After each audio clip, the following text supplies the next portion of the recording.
Hello everyone, कैसे हैं आप सभी लोग। स्वागत है आप सभी का भरपूर विज्ञान की सीरीज में एंड इस चैनल में। हमारा लोकोमोशन एंड मूवमेंट अभी चल रहा है। देन उसमें हमने गति और गमन क्या होता है वो देखा था। उसके बाद हमने कंकाल तंत्र क्या होता है वो देखा था। कंकाल तंत्र के कितने भाग होते हैं वो देखा था। हमारा कंकाल तंत्र में अक्षय कंकाल यानी कि कौन सा स्केलेटल एक्सियल स्केलेटल पूरी तरीके से कंप्लीट हो चुका है। कल हमने क्या देखा था।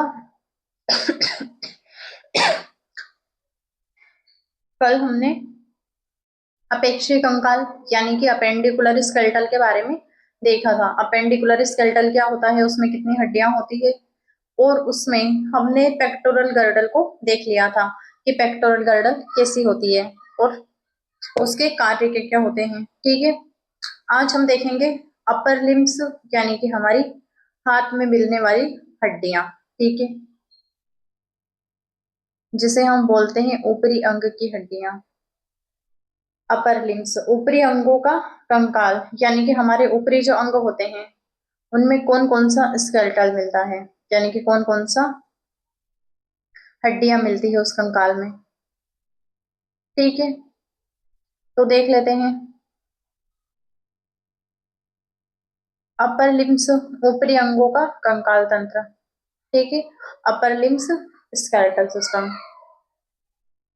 यह मानव शरीर के ऊपरी अंग अपर लिम्स को हम चार मुख्य भागों में बांटकर समझ सकते हैं। यानी कि हमारा जो अपर लिम्स होता है उसे हम चार भागों में बांटकर समझेंगे। ठीक है, देखते हैं कैसा होता है। स्लाइड भी नहीं आ रही है। हम्म पहला भाग है ह्यूमरस का।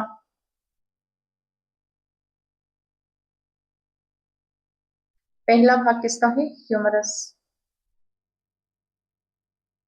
ठीक है, यह ऊपरी भुजा की सबसे लंबी एकमात्र हड्डी होती है।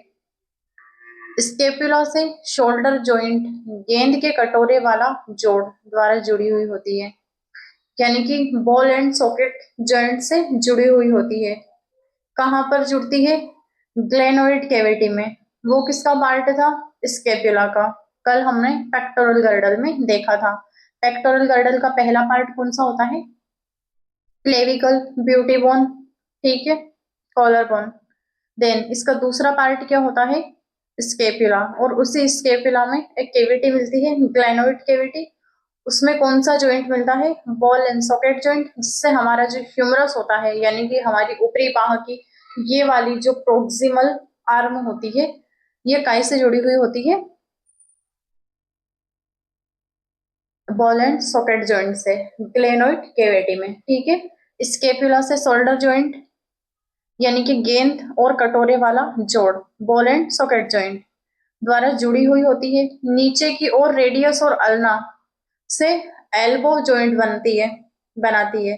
यानी कि हमारी ऊपर वाली ये वाली तो हो गई ह्यूमरस। नीचे वाली इस वाले पार्ट में दो हड्डियां मिलती है, रेडियस एंड अल्ना। यहाँ पर हमारी एल्बो है, हमारी कोहनी है। इससे कितनी हड्डियां यहाँ पर कौन सा जॉइंट बनाती है, एल्बो। ठीक है, इन दोनों से मिलकर हमारा एक जॉइंट बनता है, एल्बो। ठीक है, अब देखते हैं क्या क्या है इसकी स्पेशलिटी। ह्यूमरस ऊपरी बाह की हड्डी, ये नीचे की ओर जोड़ बनाती है। ये स्लाइड डबल डबल आ जाती है। ह्यूमरस ऊपरी बाह की हड्डी अभी देखा है। यह ऊपरी भुजा की सबसे लंबी एकमात्र हड्डी होती है। यह ऊपरी भुजा की लंबी सबसे एकमात्र हड्डी होती है। स्केपुला से शोल्डर गेंद यानी कि shoulder joint, ball and socket joint से जुड़ जाती है। गेंद और कटोरे वाला जोड़, बॉल एंड सॉकेट जॉइंट। नीचे की ओर रेडियस और अल्ना से एल्बो जॉइंट बनाती है। यानी कि हमारी कोहनी का जो जॉइंट है वो कौन बनाती है, हमारी ह्यूमरस।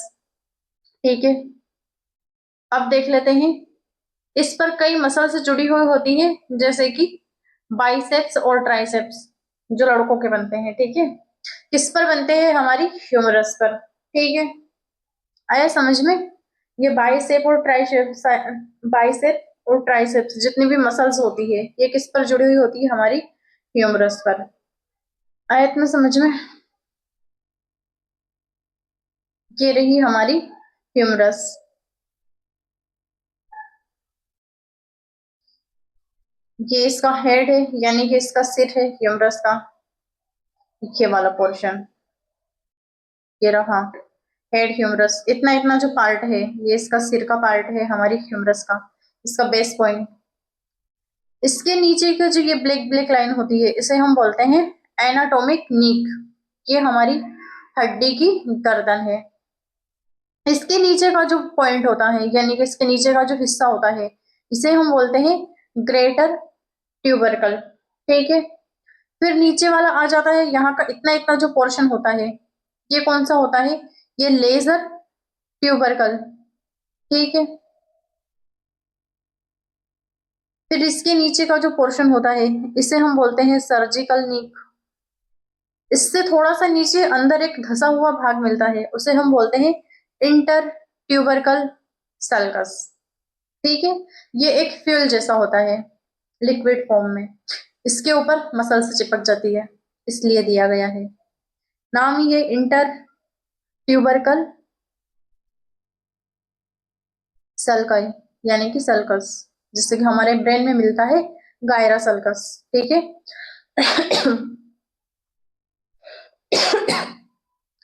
फिर इसके नीचे वाला एक पार्ट होता है हमारी ह्यूमरस में, वो कौन सा होता है, क्रेस्ट ऑफ ग्रेटर ट्यूबरल। ठीक है, इसके नीचे एक और पार्ट होता है क्रेस्ट ऑफ लेजर ट्यूबुलर। ये क्रेटर है, ये बड़ा है, लेजर है, छोटा है। ठीक है, इसके नीचे मिलता है हमारा डेल्टोइड ट्यूबर सिटी। ठीक है, तो हमारी ह्यूमरस में इतना पोर्शन मिलता है। ये हमारी ह्यूमरस का आधा हिस्सा है, कंधे से इतना इतना वाला पोर्शन। इसके नीचे और क्या मिलेगा अब देखते हैं। हमारी जो बाजू होती है उसका पार्ट है ये हो गया लेटरल सप्रे कॉन्डिलर रिज, ये हो गया मिडल सुपर कॉन्डिलर रिज। ठीक है, ये हो गया मीडियल एपिकॉन्डिल। ठीक है, ये हो गया कोरोनाइड फॉसिल, ये हमारी हड्डियों में मिलते हैं। हमारी जो ह्यूमरस होती है उसके इतने पार्ट होते हैं। रेडियस फ्यूज, यानी कि रेडियल फ्यूज, इससे हमारी रेडियस जुड़ जाएगी और यहाँ पर हमारी एल्बो जुड़ जाएगी इस वाले पोर्शन से जिसे हम बोलते हैं केपिटलम। ठीक है, आज मुझे लगता है कि वॉइस मिसमैच हो रही है। लेटरल एपिकोडाइल। ठीक है, तो इतने पार्ट हो गए हमारी ह्यूमरस के। कौन कौन से देखते हैं। इतना इतना जो पोर्शन होता है सबसे ऊपर का इसे हम बोलते हैं हेड ऑफ ह्यूमरस, हमारी ह्यूमरस का सिर। एनाटोलिक नीक होती है, फिर ग्रेटर ट्यूबरल होते हैं, हालांकि ये हमारे इतने काम के नहीं है, ये ज्यादा ही डिटेल में हो गया है। ये रही हमारी ह्यूमरस।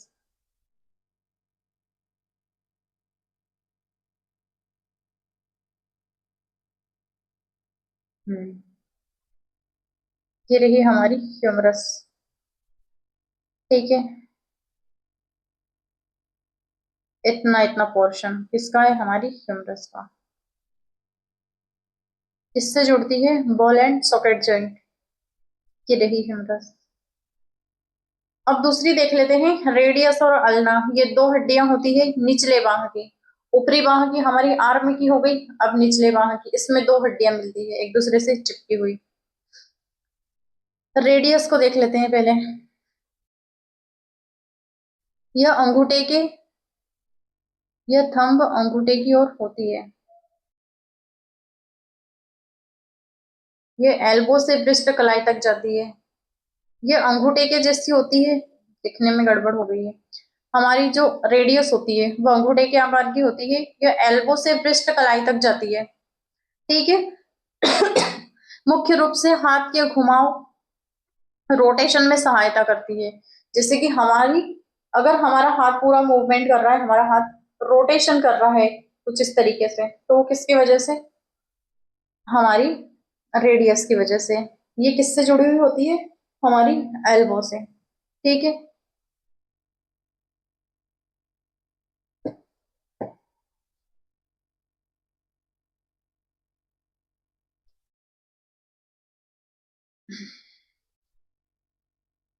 अब देख लेते हैं अगला क्वेश्चन इसका। अल्ना, ये क्या करती है? आज मेरा गला खराब है। ये अल्ना क्या करती है, देखते हैं। यह लिटिल फिंगर, छोटी उंगली की ओर होती है। हमारी जो रेडियस होती है वो अंगूठे की ओर जाती है, और हमारी जो अल्ना होती है ये इस उंगली की ओर जाती है। यानी कि यहाँ पर, यहाँ से एक होती है, इस साइड दोनों साइड में डिवाइड हो जाती है। रेडियस जो होती है वो अंगूठे की तरफ जाती है, अल्ना जो होती है वो इस साइड जाती है। ठीक है। यह एल्बो जॉइंट का मजबूत हिस्सा बनाती है। यानी कि हमारी कोहनी होती है उस जॉइंट का एक मजबूत हिस्सा बनाती है। कौन? अल्ना। ठीक है। जब हम कोहनी मोड़ते हैं तो अल्ना की ओले क्रेनॉन प्रोसेस पीछे की कोहनी वाला भाग उभर कर दिखता है। यानी कि जब हम ऐसे मोड़ते हैं, अगर ये वाला हमारा उभरा हुआ भाग दिख रहा है तो ये कौन सा भाग है? अल्ना का ओले क्रेनोन वाला भाग होता है। कौन सा? ये वाला। जब हम कोहनी को ऐसे मोड़ते हैं हमारे हाथ को, तो हमें ये नुकीला वाला भाग दिखता है। ये किसका दिखता है? ये हमारी अल्ना जो बोन होती है वो सबसे छोटी उंगली की ओर जा रही है, इसका एक नुकीला भाग दिखता है। ओले क्रेनोन वाला, ओले क्रेनोन प्रोसेस, ये वाला भाग दिखता है। और ये वाला जो होता है इतना इतना पोर्शन, ये होता है हमारी रेडियस का। ठीक है। तो उभरा हुआ भाग हमें दिखता है। हम्म।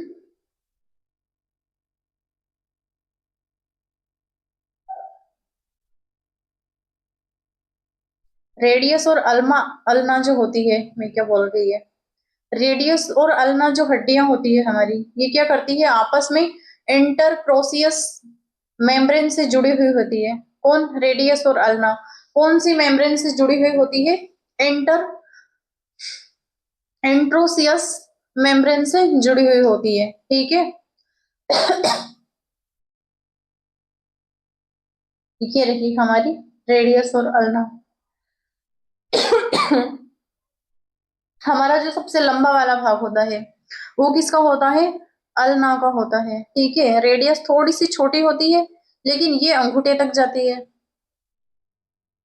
ये रही हमारी रेडियस का ऊपरी भाग, देख लेते हैं पहले। ये हमारी एल्बो जॉइंट से दोनों जुड़ी हुई होती है। ये रेडियल हेड है, ये ओलेक्रेनोन हेड है। जो अल्ना का भाग हमें उभरा हुआ दिखता है, ये इसकी गर्दन है। ये कोरोनॉइड प्रोसेस है, इससे जुड़ी हुई है। ठीक है। ये रेडियल ट्यूबर सिटी है। ठीक है। ये हमारी रेडियस, ये हो गई अल्ना। अब ये जो इंटरसियस मेम्ब्रेन जो होती है हमारी, इंटेरोसिस या फिर इंटरसियस मेम्ब्रेन जो होती है, इससे ये दोनों हड्डियां जुड़ी हुई होती है, चिपकी हुई होती है। ठीक है। हालांकि अलग अलग दिखती है लेकिन हमारे हाथ में जुड़ी हुई होती है। बीच में मसल्स आ जाती है। हम्म। नीचे वाला स्टाइलोइड प्रोसेस, जिसमें इसमें कौन सी उंगली जुड़ती है? हमारी ये वाली, यहां पर आकर यहां तक जाती है ये। ठीक है।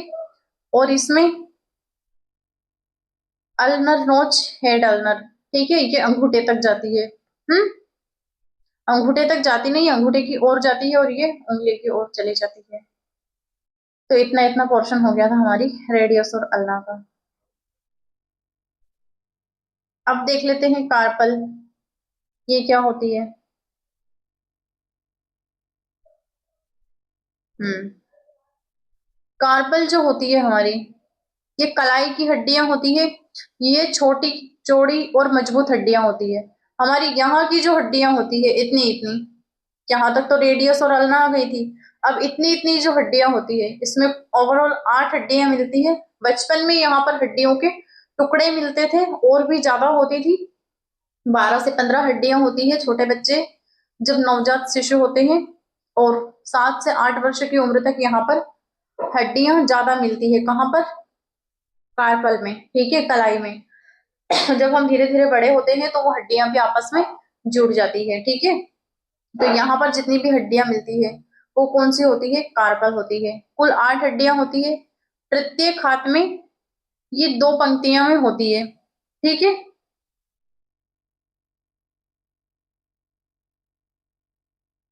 पहली पंक्ति देख लेते हैं, प्रोक्सिमल रो, शरीर के पास वाली पंक्ति। प्रोक्सिमल रो जो होती है वो शरीर के पास वाली हड्डी होती है, कौन कौन सी? स्केफोइड, ल्यूनेट, ट्रिक्यूरटम एंड पीसीफॉर्म। ये कौन सी होती है? हमारी कलाई की हड्डियां होती है कार्पल।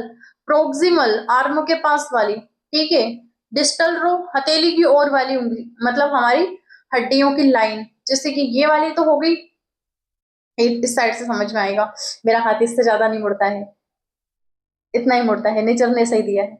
ऐसे देख लेते हैं, ठीक है। इस ये जो धागा बंधा हुआ है इसके इस साइड जो हड्डियां मिलती है वो कौन सी होती है? प्रोक्सिमल, यानी कि हाथ के इस साइड मिलती है। डिस्टल, हथेली के इस साइड, ठीक है, यानी कि हाथ से दूर। डिस्टल यानी कि दूर, प्रोक्सिमल यानी कि पास, ठीक है। तो डिस्टल में 4 कौन कौन सी मिलती है? ट्रेपेजियम, ट्रेपेजोइड, केपिटेट, हेमिटेट, ठीक है। ये व्रिस्ट जॉइंट और लचीला और ताकत प्रदान करती है। यहाँ पे व्रिस्ट जॉइंट बनता है जिससे कि हमारी कलाई जो होती है वो 3 तरीके से मूव करती है, ऐसे भी चली जाती है, ऐसे भी चली जाती है, ऊपर और नीचे, ठीक है। इसे हम बोलते हैं व्रिस्ट जॉइंट, ठीक है। तो यहाँ पे ओवरऑल कितनी हड्डियां होती है? 8 हड्डियां होती है। लेकिन जब छोटे बच्चे होते हैं उनमें यहाँ पर हड्डियां पूरी तरह से जुड़ती नहीं है, वो समय के साथ धीरे धीरे, समय और उम्र के साथ विकसित होती है। इसलिए छोटे बच्चों को घड़ी नहीं पहनानी चाहिए, क्योंकि यदि छोटे बच्चों को हम घड़ी पहना देते हैं और यहाँ पर हड्डियां पूर्ण रूप से विकसित नहीं होती है, क्योंकि यहाँ पे कार्टिलेज के टुकड़े मिलते हैं, उन कार्टिलेज के टुकड़ों में कैल्शियम का जमाव होता है और फिर हड्डियों का यहाँ पे निर्माण होता है 10 से 12 वर्ष तक, ठीक है। तो 10 से 12 वर्ष तक बच्चों को घड़ी नहीं पहनानी चाहिए। अगर घड़ी पहनाने में थोड़ा सा भी उसकी चेन या फिर उसका जो पट्टा होता है घड़ी का, उसको हमने थोड़ा सा भी खींच दिया तो बच्चे की जीवन भर के लिए उसका कलाई का नुकसान हो सकता है, या फिर उसके कलाई की हड्डियां जो है वो नरम होती है, वो मुड़ भी सकती है, इधर की उधर खसक भी सकती है। इसलिए ढीला कलावा बांध सकते हैं लेकिन घड़ी नहीं पहना सकते, ठीक है। देखते हैं ये कैसी होती है। ये रही हमारी कार्पल। हम्म 4 हड्डियां प्रोक्सिमल और 4 डिस्टल, ठीक है, इनके नाम हमने देख लिए थे। ये हमारी कौन सी आ रही है? अंगूठे की ओर जा रही है ये कौन सी है? रेडियस। अल्ना किधर जा रही है? उंगलियों की ओर। ये देख लो, 1 2 3 4 5 6 7 8, ये हो गई हमारी, ये रही हमारी कार्पल बोन। ऊपर तो मेटा कार्पल है, उनके भी क्या क्या नाम होते हैं वो भी देखेंगे। पहले कार्पल के देख लेते हैं, प्रोक्सिमल वाली ये जो रेडियस तरफ जाती है, इसके तो सब मिक्स कर दिए। ये रही ट्रेपेजोइड, ट्रेपेजियम, केपिटेट, स्केफोइड। ये रेडियस की ओर मिलने वाली होती है, कौन कौन सी? ट्रेपेजोइड, ट्रेपेजियम, केपिटेट, स्केफोइड, है ना। ये किसकी ओर मिलती है? ये इतना इतना जो पोर्शन होता है ये रेडियस की तरफ मिलता है। एंड हेमिटेट, पीसीफॉर्म एंड ट्रिक्यूटम, ल्यूनेट, ये इतनी जो 4 हड्डियां होती है वो किधर मिलती है? अल्ना की साइड। इन सभी को क्या बोलते हैं? कार्पल, ठीक है। इन आठों की आठों हड्डियों के नाम अलग अलग होते हैं। प्रोक्सिमल में ये 4 हड्डियां आ जाती है जो रेडियस की तरफ होती है। डिस्टल में जो उंगलियों या हथेलियों की तरफ जा रही है उसमें कितनी हड्डियां आ जाती है? 4 हड्डियां आ जाती है। ठीक है। तो ये अल्ना की ओर जा रही है।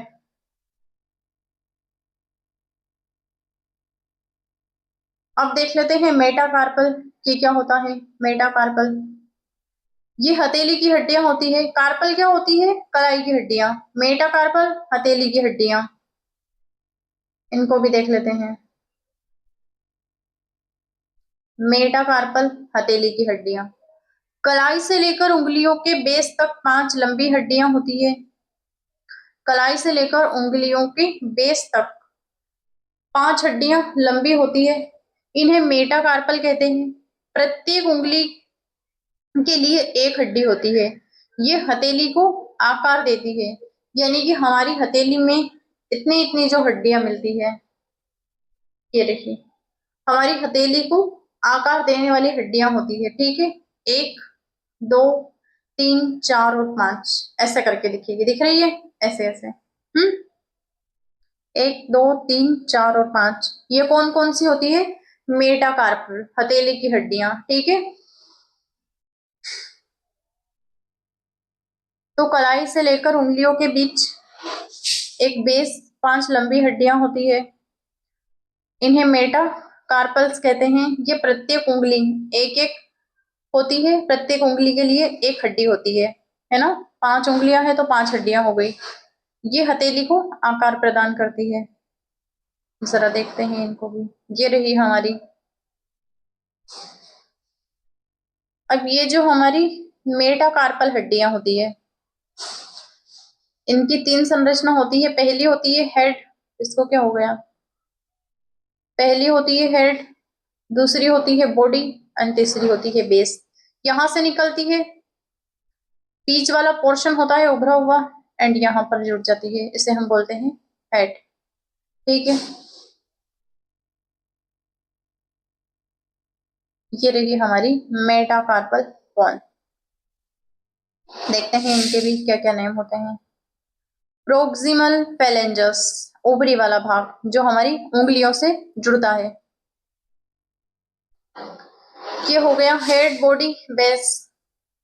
Second, third, fourth, five metacarpal. इनके कोई नाम नहीं है, इनका पार्ट होते हैं। ये वाला जो पार्ट होता है इसे हम बोलते हैं बेस। बीच वाला जो होता है इसे बॉडी एंड यहाँ का सॉरी इसे हेड बोलते हैं, इसे बॉडी बोलते हैं और इसे हेड बोलते हैं। ठीक है, तो ये हो गई हमारी मेटाकार्पल। अब देख लेते हैं फेलेंजस, उंगलियों की हड्डियां। प्रत्येक हाथ में, यानी कि उंगलियों की हड्डियां, हर हाथ में 14 हड्डियां होती है। यानी कि हमारे हर हाथ में कुल 14 फेलेंजेस होती है। यानी कि उंगलियों में कितनी हड्डियां मिलती है? हमारी 14 हड्डियां मिलती है। ठीक है, प्रत्येक उंगली में 3 हड्डियां, proximal, middle and distal. Proximal, middle, distal. ठीक है, अंगूठे में सिर्फ 2 हड्डियां मिलती है। प्रोक्सिमल पास वाली मेटाकार्पल के, डिस्टल दूर। इसमें मिडिल क्यों आती है? बीच में भी एक हड्डी मिलती है। ठीक है, इसलिए टोटल फिंगर में कितनी? 4, तो 12 तो हमारे फिंगर में हो गई, 2 अंगूठे में हो गई, 14 हड्डियां फेलेंजर पर हैंड में हो गई। ये देख लेते हैं, ये डिस्टल फेलेंजस देखते हैं। यानी कि दूर वाली कितनी होती है? 4 होती है, सॉरी 5 होती है। इंटरमीडिएटेड फेलेंजस ये कितनी होती है? 4 होती है। प्रोक्सिमल फेलेंजस ये कितनी होती है? 5 होती है। ठीक है, ये वाली जो मिडिल वाली जो पोर्शन होती है ये 4 होती है हमारे चारों उंगलियों में।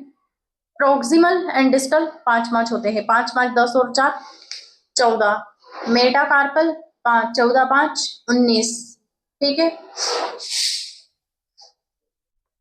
14 एक हाथ में हमारी उंगलियों में, और ये कार्पल, इससे मिलती है हमारी पूरी इतना इतना पोर्शन।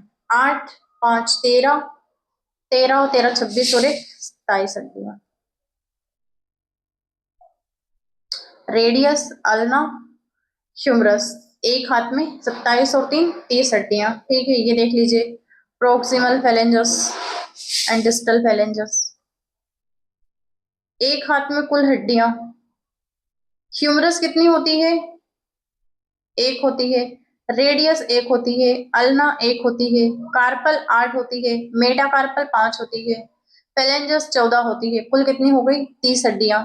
तो एक हाथ में 30 हो गई, तो दोनों हाथों में 60 हड्डियां हो गई। हमने देखा था कि दोनों हाथों में तो 64 हड्डियां होती है, यानी कि हमारे पूरे के पूरे अपर लिम्स में 64 हड्डियां होती है। हाँ, होती है। कल हमने 4 हड्डियां देखी थी पेक्टोरल गर्डल में। पेक्टोरल गर्डल के 2 पार्ट्स हैं, 2 क्लेविकल 2 स्केपुला, तो 2 और 2 4।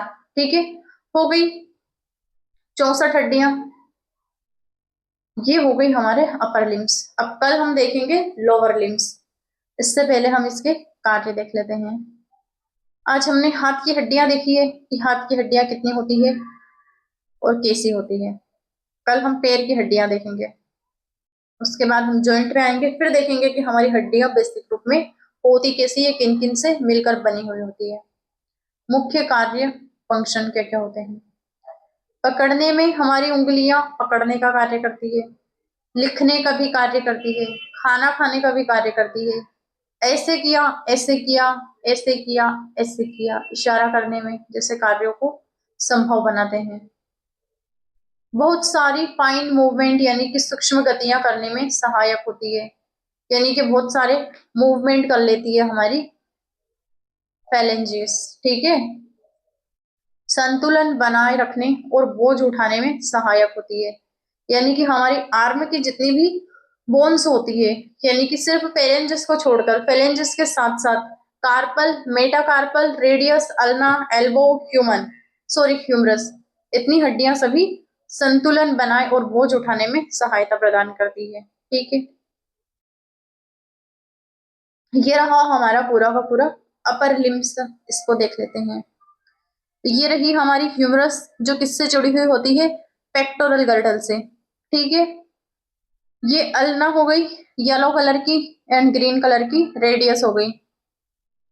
कार्पल में 8 हड्डियां मिलती है, मेटा कार्पल में 5 हड्डियां मिलती है, एंड फेलेंजेस 14 हड्डियां। ओवरऑल कितनी हो गई, 30 हड्डियां हो गई एक हाथ में। ये रहा पूरा का पूरा अपर लिम्स। ये हो गई हमारी क्लेविकल, कल देखा था beauty bone. Scapula ball and socket joint से हमारी ह्यूमरस जुड़ती है, फिर ह्यूमरस नीचे वाला पोर्शन, फिर एल्बो, हमारी कोहनी आ गई, यहाँ पे एल्बो जॉइंट मिलता है जिससे हमारा हाथ मुड़ता है ऐसे ऐसे। रेडियस, अल्ना, दोनों हड्डियां। ये थंब हमारा अंगूठा है, ये ब्रिस्ट जॉइंट है जहां पर कलाई मूवमेंट करती है। ठीक है, तो ये हो गया हमारा अपर लिम्स। कल हम देखेंगे लोअर लिम्स, यानी कि पैर, पैरों के बारे में, पैर में कितनी हड्डियां मिलती है, क्या क्या नाम होते हैं और क्या क्या कार्य होते हैं। तो आज के लिए इतना ही। क्लास को देखते रहिएगा, पढ़ते रहिएगा। बाय।